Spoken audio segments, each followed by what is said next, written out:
qalbun marid, huruf dot, bukan marid, marid, huruf dot, tak boleh qalqalah, tak boleh dibaca marid, tak boleh marid.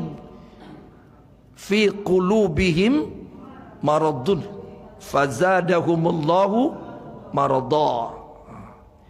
Dalam hati mereka, manusia maksudnya, kata Allah, Al-Baqarah ayat 10, ada penyakit. Maka bagian hati yang kedua, hati yang sakit.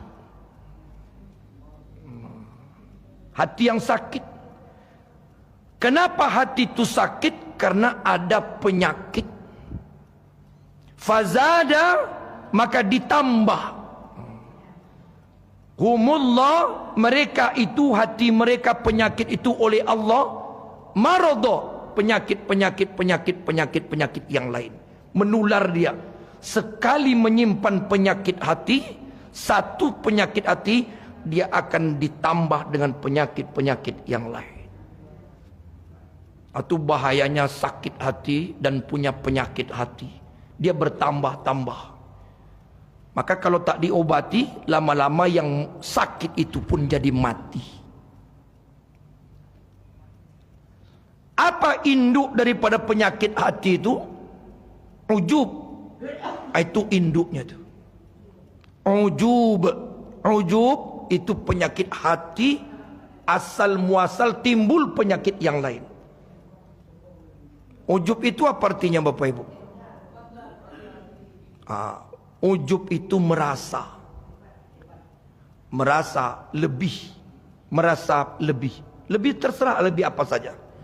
Kalau sudah ada dalam hati itu merasa lebih, maka dia beranak, timbullah takabur.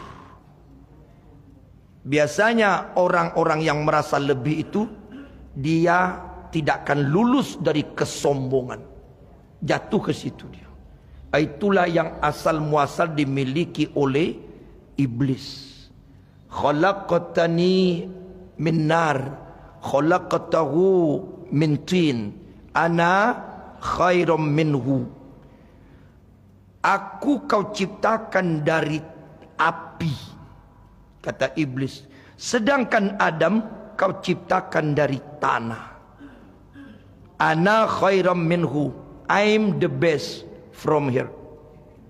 Bahasa kampung saya tuh. Aku lebih baik daripada dia.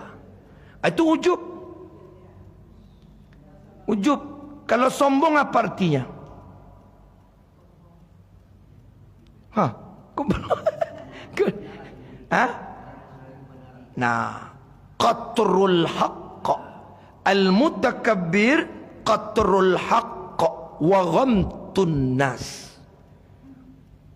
Hadis Rasulullah. Sombong itu adalah menolak kebenaran, ditolaknya. Karena dia tadi merasa benar, dia merasa hebat. Ketika datang kebenaran, ditolaknya, timbul kesombongan. Wa ghamtun nas, dan dia merendahkan manusia. Artinya sombong. Bapak Ibu yang dimuliakan Allah, ujub melahirkan kesombongan. Dan secara psikologi agama, orang sombong pasti pendendam. Itu nular dia tuh. Orang sombong pasti pendendam. Kenapa didendam? Dia merasa ada orang yang bisa menandingi dia. Dia tak mau orang lebih hebat dari dia. Dia akan berusaha menghancurkan orang. Itu sombong. Dan orang pendendam biasanya pendengki, hasad. Dan orang hasad itu akan lahir penyakit riya, suka pamer amal, suka pamer yang dimilikinya, suka pamer, yura'u annas, dia suka memamerkan yang dia miliki. Orang yang suka pamer akan lahir penyakit lain, namanya sum'ah. Sum'ah itu asal katanya sama'ah, sami'u sami', sum'ah. Apa arti sum'ah? gila hormat, gila pujian, gila sanjungan. Itu sum'ah. Dan sum'ah ini penyakit hati biasanya akan berteman akrab dengan penjilat. Itu koncuaritnya tuh. Orang-orang sum'ah itu berteman akrab dengan penjilat. Dan sum'ah ini biasanya orang yang punya kedudukan, punya harta yang berlebih, itu akan disenangi oleh orang-orang penjilat. Dan penjilat suka dengan orang seperti itu. Memang begitu, penyakit hati itu begitu. Umpamanya datang orang ke rumah kita. Biasanya kalau kita kaya Pak, itu banyak sanak famili, banyak tamu, banyak orang kenal sama kita. Banyak ngaku sanak famili, itu biasa itu. Kalau kita punya jabatan, banyak sanak famili, banyak kawan, banyak tamu. Datang tamu satu. Assalamualaikum. Salam. Ibu makin muda aja. Muka ibu semakin skincare, berkilik. Pakai apa bu? Padahal capuk mukanya. Tapi memang dia suka dijilat. Senang dia. Dan tukang penjilat itu, ya begitu kerja dia.